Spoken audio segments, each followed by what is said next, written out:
अगर आप भी वेट कर रहे हैं इंग्लिश में असिस्टेंट प्रोफेसर की रिक्रूटमेंट एंड वैकेंसी को, तो ये अच्छी अपॉर्चुनिटी आपके लिए आ चुकी है। और ये चैनल का मेन मोटिव भी यही है कि जो भी इंग्लिश से रिलेटेड अपडेट्स हमारे पास आए related to UGC NET, SET और any of the recruitment in any of the states, तो वो आप तक सबसे पहले पहुंचाए जाएंगे। इसी के लिए इंग्लिश को आप बिल्कुल सब्सक्राइब कर सकते हैं। दूसरा, यूजीसी नेट अगर आपका टारगेट है तो फ्री सेशंस भी मैंने यहाँ पर स्टार्ट कर दिए हैं, बिल्कुल आप ज्वाइन कर सकते हो। और इसी के साथ साथ बैक बेंचर्स भी आपके लिए आउट हो गया है 1 महीने में रहकर, अगर आपको तैयारी करनी है। So this is a very very good opportunity. Playlist में जाके आप चेक कर सकते हैं, अगर चीजें समझ में आ रही हैं तो बिल्कुल वेल एंड गुड। और इसी के साथ साथ आज जो इन्फॉर्मेशन मैं शेयर करने वाली हूँ वो है 50 सीट्स की 50 सीटें इंग्लिश के सब्जेक्ट में आउट करी गई हैं। और यहाँ पे एक स्टेट को मौका मिलेगा एक्चुअली पार्टिसिपेट करने का। तो कौन वो लकी लोग हैं जिनके लिए ये रिक्रूटमेंट आउट किया गया है, सबसे पहले तो मैं आपको दिखा देती हूँ। आपने अगर मिस कर दिया है तो सबसे पहले मैं दिखा दूँ, इंग्लिश में 49 सीट्स का ये अपडेट आउट हुआ था। एंड एप्लीकेशन फॉर्म्स अभी स्टार्ट हुए नहीं हैं, अभी होंगे। और इसी के साथ साथ ये अपडेट आता है सीधा Manipur public service commission MPSC से। और यहाँ पे एलिजिबिलिटी को लेके हम बात करेंगे, और भी डिपार्टमेंट्स में है, बाकी डिपार्टमेंट्स को लेके मैंने सेशन ऑलरेडी बना लिया है, आप चेक कर सकते हो। यहाँ पर एक तो ये 49 सीट्स रिलीज करी हैं, ऊपर से ST कैटेगरी के लिए इन्होंने स्पेशल ड्राइव भी आउट करा है, जहाँ पे स्पेशल ड्राइव में 4 वैकेंसीज दी गई हैं।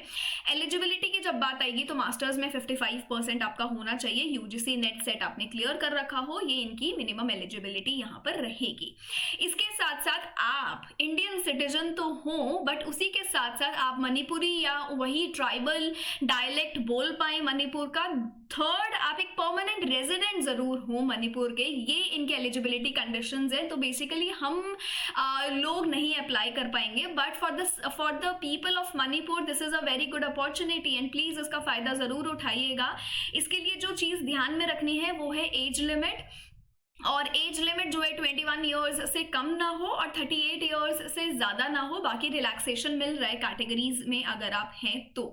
और इसी के साथ साथ यहाँ पर इन्होंने बोला है 15 दिसंबर से हमारे एप्लीकेशन फॉर्म्स आउट हो जाएंगे, 19 जनवरी तक आप अप्लाई कर सकते हैं। अब बारी आती है कैंडिडेट्स को शॉर्टलिस्ट किस पर्पज से किया जाएगा, तो उसके लिए एक API स्कोर है। और इस API स्कोर के अंदर अगर आप फिट होते हैं तो ये शॉर्टलिस्टिंग क्राइटेरिया इस बेसिस पे लिस्ट आएगी और फिर आपके इंटरव्यूज होंगे and voila, that is the selection procedure, यही सिलेक्शन प्रोसीजर है।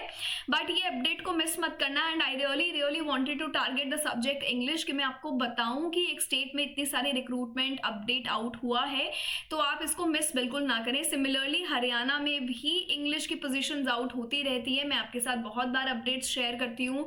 दिल्ली यूनिवर्सिटी के भी काफ़ी अपडेट्स होते हैं जो मैंने आपके साथ शेयर किए हैं, इवन लखनऊ से भी मैंने आपके साथ अपडेट्स शेयर किए हैं। तो जो भी मुझे जहाँ भी पता लगता है कि इंग्लिश या कोई भी और सब्जेक्ट के लिए अगर रिक्रूटमेंट आता है, so I do not miss it. And इसी के लिए आप ज्वाइन कर सकते हैं चैनल को। बट अगर आप तैयारी कर रहे हैं यूजीसी नेट के लिए तो गोल्ड में आप जरूर एंटर कर सकते हैं। जब रिसोर्सेज की कमी हो और कंटेंट हमारे पास ना हो तो एग्जाम क्लियर करना थोड़ा मुश्किल हो जाता है। बट यहाँ पे आपको सारे रिसोर्सेज दिए जाएंगे, प्लानर दिया जाएगा, पिछले 10 साल के क्वेश्चंस आपको मिलेंगे और लाइव वीडियो लेक्चर्स भी आपको यहाँ पर देखने मिलेंगे। इसी के साथ साथ फ्री सेशंस मैं इंग्लिश पर भी लेती हूँ और JRF अड्डा प्लेटफॉर्म पर शाम 5 बजे इंटेंस मैराथन सेशंस भी मैं लेती हूँ, तो आप बिल्कुल ज्वाइन कर सकते हो। और आप इस ग्रुप को भी ज्वाइन कर सकते हैं to receive all the class links. And this is it from my side. Thank you so much.